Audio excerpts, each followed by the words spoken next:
Hello students, आज हम करने जा रहे हैं हमारी हिंदी पुस्तक हिंदी सुरभि का पाठ नंबर 10, जिसका नाम है मेरा कसूर क्या है। तो यहाँ पर इस चित्र से ही हमें पता चल रहा है कि इस कहानी में ज़रूर एक बाघ की कहानी छिपी हुई है। तो आइए हम पढ़ते हैं कि इस कहानी का मूल स्रोत क्या है और ये कहानी किसके बारे में है। ऑर्डर ऑर्डर, मनुष्यों की इस अदालत में आज आपके सामने ये बंदी बाघ खड़ा है। इसे रहने के लिए दुधवा राष्ट्रीय उद्यान दिया गया था, जो भारत नेपाल सीमा से सटे लखीमपुर खीरी जनपद उत्तर प्रदेश में स्थित है। 2 मार्च 1978 का दिन एक बैलगाड़ी चालक कठबाग घटिया पुल से गुजर रहा था। अपने साथी बैलों के लिए वह जंगल की हरी घास लेने रुक गया, जो पशु उसकी सेवा में दिन रात लगे थे। उनकी सेवा के लिए क्या यह कुछ अधिक था? फिर क्या था? पास ही सुस्ता रहे इस बाघ को गाड़ीवान की यह हिमाकत पसंद नहीं आई। बिना चेतावनी दिए उसने गाड़ीवान को एक बार देखा और दूसरे ही क्षण गाड़ीवान की चीख से जंगल गूंज उठा। यह इस बाघ का पहला कसूर था।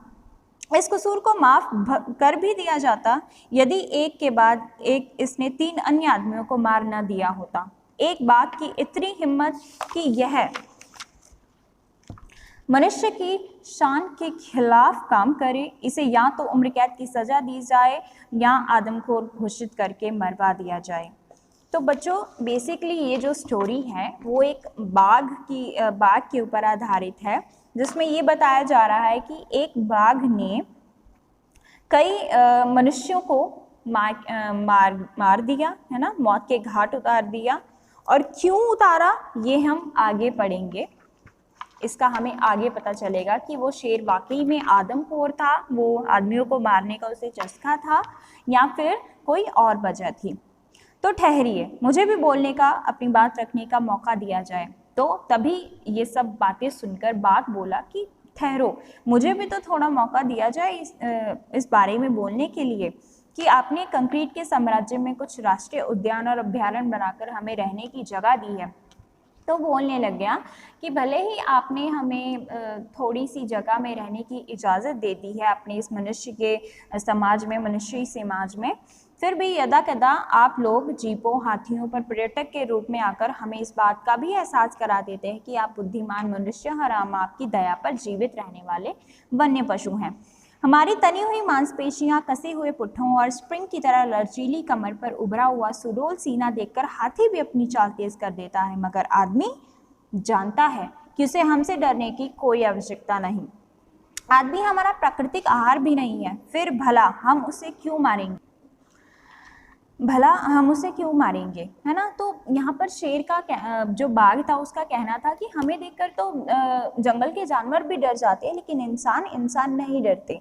और इंसान तो मेरा जो प्राकृतिक आहार, यानी कि जो एक खाना होता है ना, जैसे इंसान फल सब्जियां खाते हैं, तो हर एक जैसे जो अलग जानवर हैं वो घास फूस खाते हैं, तो हर एक व्यक्ति का, हर एक पशु का अपना अलग प्राकृतिक आहार होता है। तो उसी तरह बाघ कह रहा है कि मनुष्य तो मेरा प्राकृतिक आहार भी नहीं है।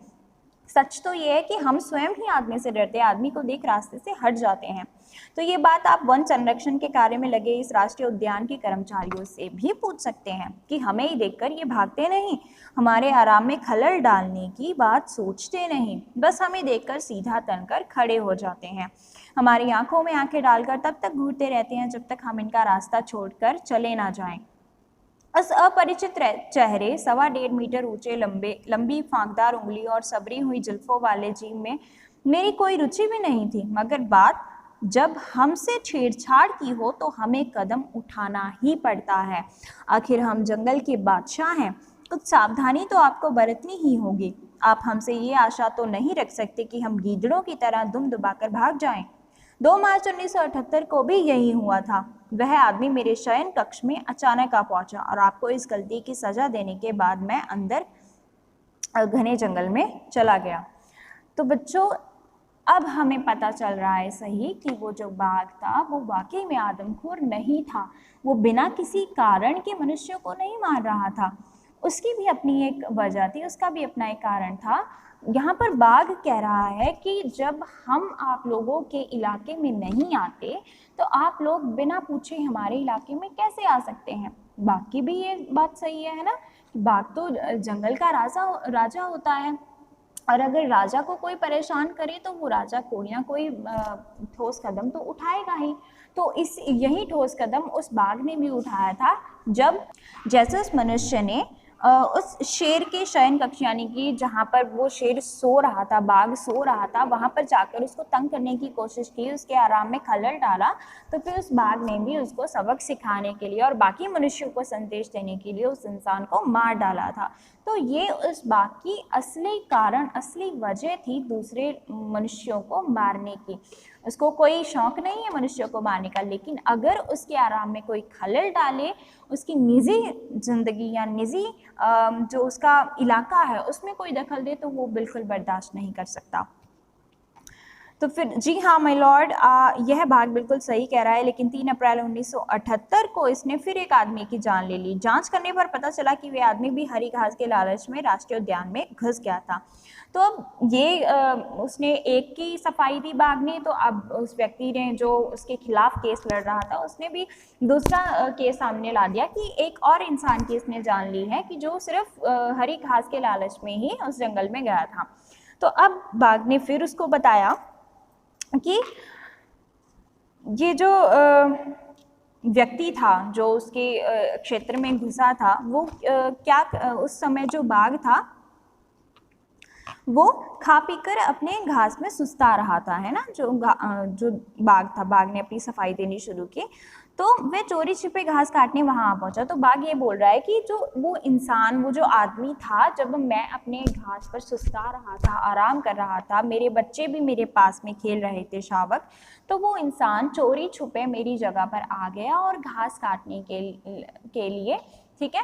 तो उसको लगा कि मुझे अपने परिवार की, मुझे अपनी निजी जो जगह है उसकी रक्षा करनी चाहिए, तो इसीलिए बाघ ने उस आदमी को भी मौत के घाट उतार दिया था। तो उसके बाद बाघ ने बोला कि मैं मानता हूँ कि मैं इन दोनों को ही नहीं, 6 अप्रैल को एक अन्य आदमी को भी मौत के घाट उतार दिया। मैं अपने परिवार के साथ बैठा था, हमारा शावक कुछ ही दूर खेल रहा था, उसी समय वह आदमी हंसते खेलते परिवार में बाधक बन गया। क्या आपने शावक यानी कि इसका बच्चा, जो शेर बाघ का बच्चा होता है, रक्षा करना मेरा कर्तव्य नहीं था? बाघ ने ऐसा पूछा।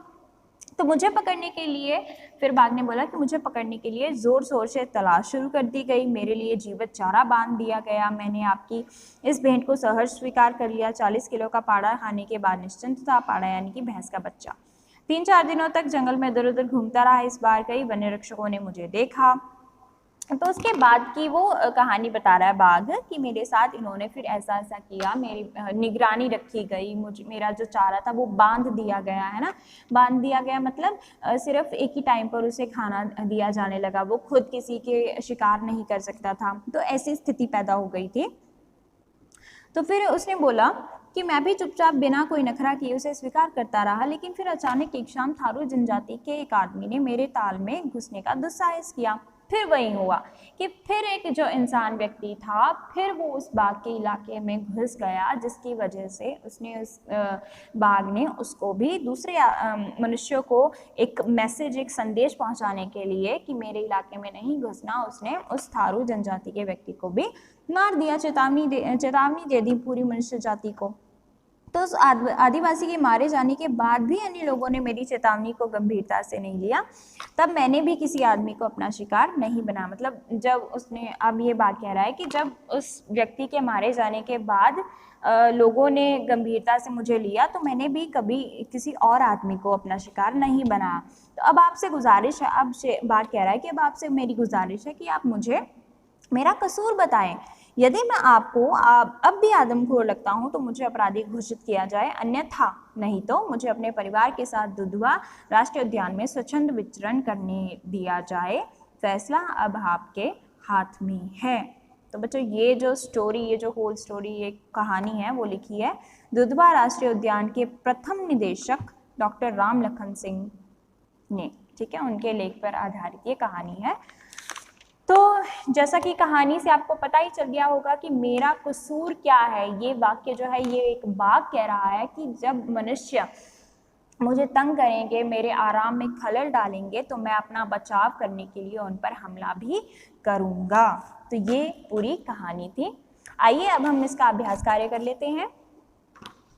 सबसे पहले शब्द अर्थ, हिमाकत यानी कि मूर्खता करना, कसूर अपराध, आदमखोर जो आदमियों को खाने वाला है, यदा कदा कभी कभार, खलल बाधा, पाड़ा भैंस का बच्चा, दुस्साहस अनुचित साहस करना यानी कि कोई गलत काम करना, प्रतिबंधित यानी कि रोका हुआ, गुजारिश प्रार्थना, विचरण घूमना। नेक्स्ट लघु उत्तरीय प्रश्न, कैसे पता चला कि एक बाघ ने ही चारों आदमियों को मारा था? तो बाघ के पंजों की जांच करने पर बाघ की कदकाठी का पता चल गया कि एक ही बाघ ने सभी आदमियों को मारा है। तो जब बाघ पर सारे इल्जाम लगाए जा रहे थे तो उस व्यक्ति ने जो उसके बाघ के विरुद्ध था उसने बोला कि मैंने आपके पंजों का निरीक्षण करवाया है, जिससे पता चलता है कि सभी आदमियों को आपने ही यानी कि तुमने ही मारा है। नेक्स्ट क्वेश्चन, बाघ प्याये आदमी पर आक्रमण करना उचित क्यों नहीं समझता? तो आदमी बाघ का प्राकृतिक आहार नहीं है, ठीक है, इसीलिए जो बाघ है वो आदमी पर बिना किसी कारण आक्रमण करना उचित नहीं समझता। अगर वो कोई आदमी बाघ को तंग करे तभी वो कोई कदम उठाता है। नेक्स्ट क्वेश्चन, बाघ ने चारों व्यक्तियों को क्यों मारा था? चारों व्यक्तियों ने बाघ के निजी क्षेत्र अर्थात जंगल में घुसपैठ करने की कोशिश की थी, इसीलिए बाघ ने चारों व्यक्तियों को मार डाला। नेक्स्ट क्वेश्चन दीर्घ उत्तरीय प्रश्न है आपके, बाघ कब आदमखोर घोषित किया जाता है, तब उसके साथ क्या क्या व्यवहार किया जाता है? तो बाघ द्वारा 4 आदमियों को मारने के पश्चात बाघ को आदमखोर घोषित कर दिया गया। उसके बाद बाघ की जोर शोर से तलाश शुरू कर दी गई, उसकी निगरानी रखी जाने लगी और उसके लिए जीवित चारा बांध दिया गया। नेक्स्ट क्वेश्चन, पाठ में वर्णित बाघ आदमखोर नहीं है, यह कैसे प्रमाणित किया गया है? तो प्रस्तुत पाठ में बाघ ने प्रत्येक व्यक्ति को मारने के उचित कारण बताए हैं कि कैसे वह लोग बाघ के निजी क्षेत्र में घुसपैठ करते थे, जिस कारण बाघ उन पर आक्रमण करता था और मनुष्यों को चेतावनी देता था। नेक्स्ट है आपका, ये आपके दीर्घ उत्तरीय प्रश्न 2 ही थे। अब नेक्स्ट है आपका रिक्त स्थानों की पूर्ति कीजिए, फिलिंग द ब्लैंक्स। पास ही सुस्ता रहे बाघ को गाड़ी वाहन की पसंद नहीं आई, यानी कि हिमाकत पसंद नहीं आई, मूर्खता। नेक्स्ट, इसे या तो उम्र कैद की सजा दी जाए या आदमखोर घोषित करके मरवा दिया जाए, ठीक है।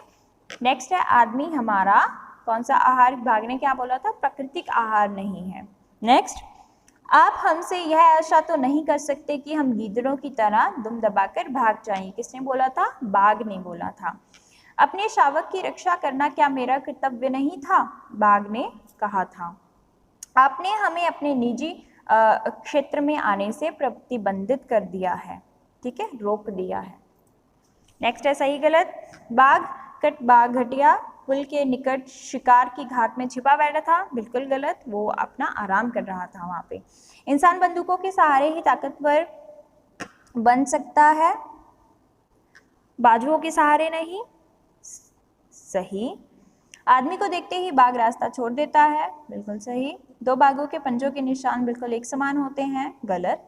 सच तो ये है कि आदमी बाघ से डरता है, बाघ आदमी से नहीं, गलत। जबकि सच ये है कि जो बाघ है वो इंसान से डरता है, इंसान से नजरें नहीं मिलाता। नेक्स्ट है मिलान कीजिए। तो बच्चों ये आपके मैंने आगे उत्तर ही लिखे हुए हैं, ठीक है, जो मैच द फॉलोइंग है ये आपके। राष्ट्रीय उद्यान दुधवा था, ठीक है। जंगल का बादशाह कौन है, बाघ। पुल का नाम क्या था, कच्छ बाघटिया। वन क्षेत्र के कर्मचारी कहलाते हैं वन संरक्षक। जीवित चारा यानी कि जो पाड़ा था, भैंस का बच्चा था, वो शेर के लिए, बाघ के लिए जीवित चारा था। एक जनजाति थारू जनजाति थी, ठीक है बच्चों। सो ये था हमारा चैप्टर मेरा कसूर क्या है। I hope you all are understand now. इसको आप अच्छे से अपनी नोटबुक पर नोट कीजिएगा without any spelling mistakes. So okay बच्चों, thank you and have a nice day.